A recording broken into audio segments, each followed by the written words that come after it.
Et oui, c'est vert, et oui, c'est John Deere.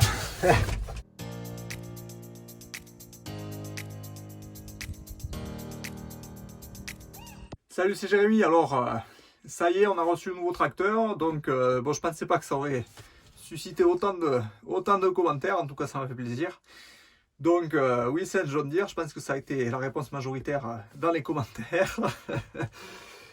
Donc, je vais te présenter un peu ce tracteur et te montrer un peu les équipements qu'on a pris dessus. Allez, on regarde ça tout de suite.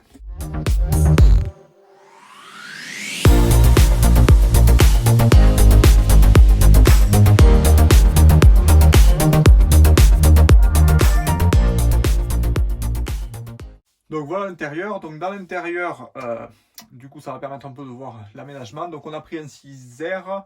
On avait fait des devis à la base pour des 6M, le 6135M. Et comme on le prenait quand même assez équipé avec relevage avant, prise de force avant, deux distributeurs électriques, j'avais demandé au concessionnaire qu'il nous fasse aussi un devis pour un 6R. Et finalement, il y a eu très peu de différence entre les deux. Donc le choix était porté pour prendre un 6R. Donc ce qui nous plaisait dans un 6M à la base en Cuma, c'était la simplicité d'utilisation. De ce qu'on a un peu perdu avec le 6R à cause de l'ordi, parce qu'on a des personnes un peu de tout âge qui le conduisent. Et par contre, bon, vraiment, ce qui nous a fait pencher sur ce tracteur, c'est pas tellement le confort qu'il y a en plus, même s'il y a un gros plus là-dessus, c'est plus l'aspect revente. Du coup, on était deux à s'occuper donc du renouvellement du tracteur, à choisir un peu, à faire le tour des concessionnaires. Donc c'était deux exploitations qui font le plus d'heures avec. Et ce qu'on a regardé le plus, en fait, on est parti pour John Deere, parce qu'on essayait bon, là c'est la réputation, donc on verra avec les années si c'est le cas ou pas, mais c'était la fiabilité qui nous intéressait le plus possible. Donc d'avoir un tracteur qu'on puisse garder longtemps, faire vieillir sans avoir trop de frais qui viennent nous faire monter le coût horaire. Et ensuite aussi c'était la valeur de revente, donc John Deere cote énormément. Et du coup, donc on a passé pas mal de temps sur la grille à faire. Et on a comparé un peu la différence de prix entre un 6M et un 6R.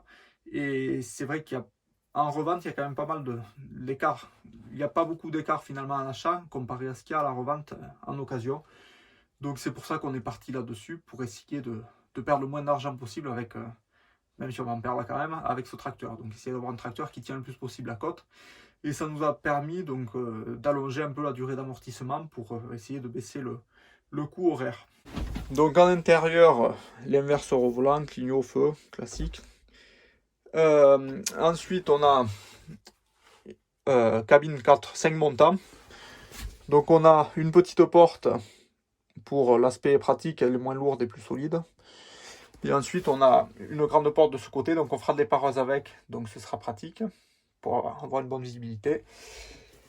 Donc ce tracteur, il y a une boîte mécanique dessus, donc 6 vitesses et 4 power shift. Ensuite, donc on a ce bouton là qui permet de passer les vitesses sans avoir débrayé, c'est pratique. Et ensuite, ce bouton là, c'est pour le passage automatique des power shift, donc quand on est sur la route. Donc ensuite, on a 3 distributeurs électriques sur l'arrière. Et ensuite, on a donc un qui fait le relevage avant. Donc ensuite, prise de force avant, prise de force arrière pour les faucheuses. Donc ça, c'est la commande du relevage. Là-dessus, ce qu'on a, c'est l'e-tech. Donc ça, c'est pas mal.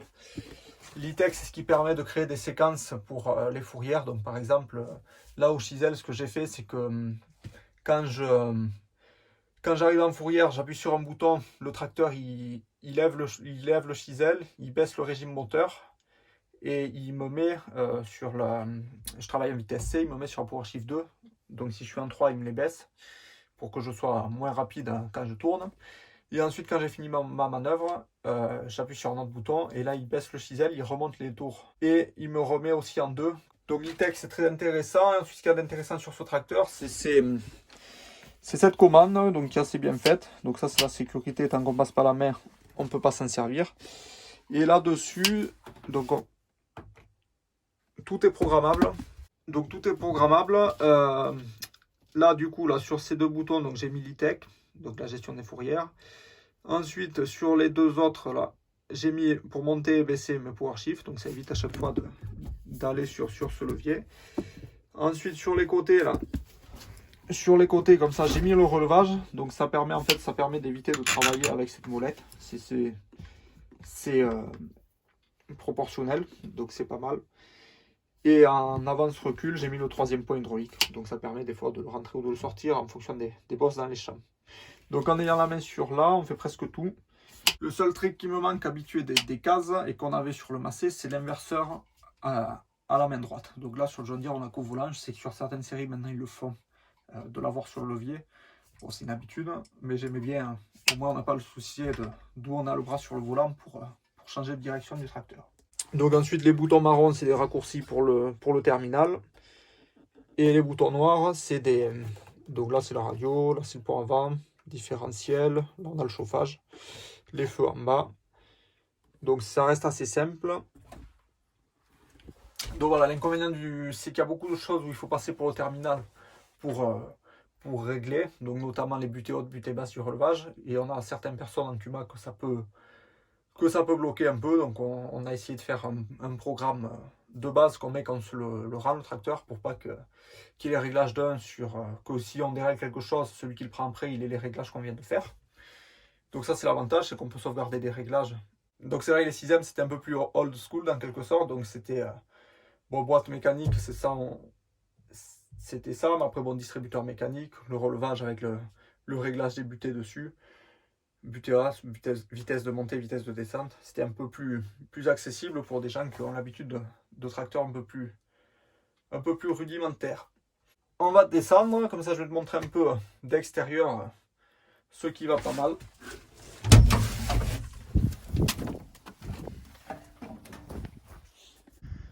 Donc voilà le bestiau. Bon, j'ai la masse à repeindre parce que là ça va pas du tout.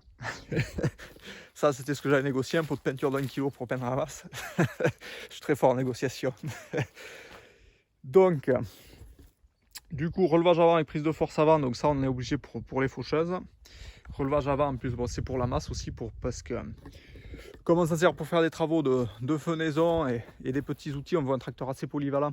Donc le relevage avant pour atteler toute la masse rapidement, et le fait qu'on a un Cuma en plus, c'est un avantage. Donc après, je commence à le salir un peu. La Blue, le gasoil, le caisson à outils qui est ici, les rétroviseurs et le grand angle, le gyro. Bon. Alors le gros avantage du John Deere là comparé au Massey, c'est le confort pour atteler les outils. Donc ce qu'on a maintenant sur les tracteurs, c'est des gros 3e points hydrauliques qui sont assez lourds.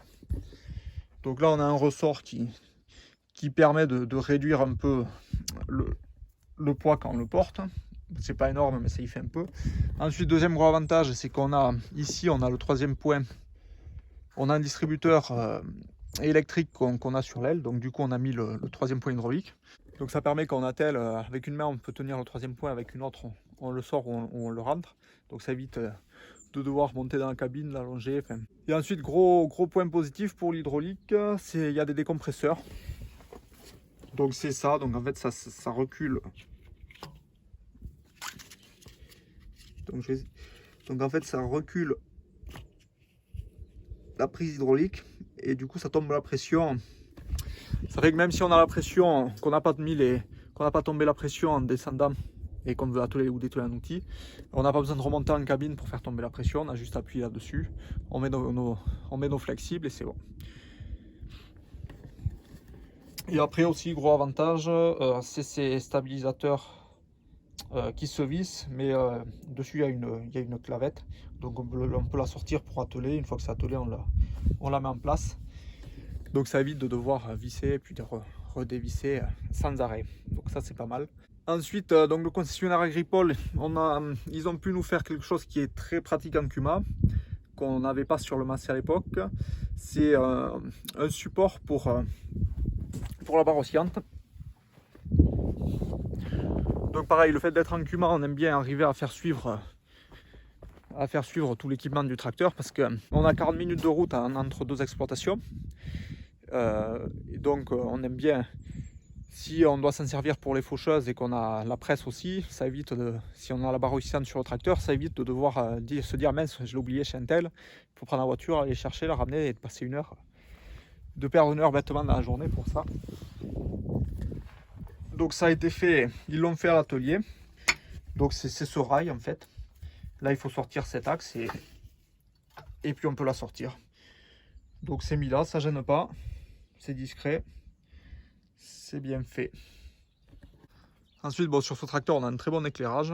Donc on va pouvoir travailler la nuit. Rien ne nous arrêtera maintenant. Après, il y a des petits points de finition qui sont pas mal. Donc typiquement, vu que la batterie n'est pas très bien accessible, s'il nous faut démarrer un autre tracteur, on a un plus ici pour démarrer au câble. Donc on met la masse sur une roue et le plus là-dessus. Bon, après, pour un vent suspendu, système TLS, système de chez John Deere. Donc pour l'instant, j'ai fait qu'une dizaine d'heures dessus, mais en tout cas, niveau confort, très confortable. Le pont avant, vraiment, on le voit bouger au travail, on voit qu'il joue bien son rôle. La cabine aussi, très souple, très confortable, un très bon siège. Donc, niveau confort, rien à dire. Donc je voulais remercier la maison Agripole qui nous a vendu ce tracteur. Donc ils ont été très sérieux sur l'offre qu'ils nous ont faite. Ils ont vraiment joué le jeu pour placer un John Deere sur Akuma, donc ça fait plaisir. Donc là on est parti avec un tracteur qui devrait être assez fiable. Après bon, la fiabilité c'est difficile, hein. Des fois même des bonnes marques ont des modèles qui marchent moins bien. Ce qui m'a fait plaisir, c'est qu'ils nous ont livré le tracteur, donc tout réglé nickel, l'entretien fait nickel. Un exemple con, mais le braquage, les butées étaient réglés nickel. Ils nous ont fait donc ce support pour la barre oscillante, alors qu'on en avait parlé vaguement dans une conversation quand on s'est arrivé, c'était fait, donc ça fait plaisir. Et ils ont réussi à nous placer un tracteur en prix sans tirer sur les équipements. Donc on a un tracteur très bien équipé. Donc vraiment, gros pouce en l'air pour Agripole. Après, je pense que pour le service après-vente, ça restera comme il faut. Donc voilà, par rapport au Massey, le seul point, petit retour en arrière, en fait, c'est sur la boîte de vitesse. Donc là, on a un passage manuel des vitesses, alors que sur l'ancien, on a un passage robotisé. Ensuite, on n'a que 4 vitesses power shift, alors que sur l'ancien, c'était une Dynasys, donc on avait 6 rapports power shift. Mais bon, en fait, au travail, quand on est sur une vitesse, là par exemple, je travaille en C, je reste sur la vitesse C. Et avec 4 vitesses power shift, j'en ai assez pour pas utiliser l'embrayage quand je suis dans un champ. Et sur la route, le fait d'avoir le bouton pour ne pas avoir pareil à débrayer avec le pied pour passer les vitesses. Et le fait d'avoir une très bonne gestion du passage des power shift rend finalement cette boîte de vitesse très confortable à utiliser. Donc allez, je vais jouer les grands malins pour être sûr d'avoir des vues sur toutes les vidéos. Je vais pas... Pour voir le tracteur en action, donc on le verra dans notre vidéo, donc au moins il faudra suivre un peu la chaîne pour, pour voir ce John Deere travailler. Donc c'était une petite vidéo un peu pour montrer le modèle pour lequel on avait changé le Massey Ferguson, un peu ce qui nous avait décidé dans notre choix, donc c'était surtout l'aspect économique, hein, valeur d'achat et essayer d'estimer un peu la valeur de revente, et aussi essayer de prendre une marque assez fiable. Bon, mais ça c'est pas évident. On espère en tout cas que John Deere sera assez fiable. Donc aussi quand on a acheté ce tracteur, du coup on a pris une extension de garantie de 5 ans. Donc parce qu'en Akuma, ce qui nous intéresse, c'est vraiment avoir un prix fixe. Vu qu'on a des engagements fixes, on va avoir un prix fixe.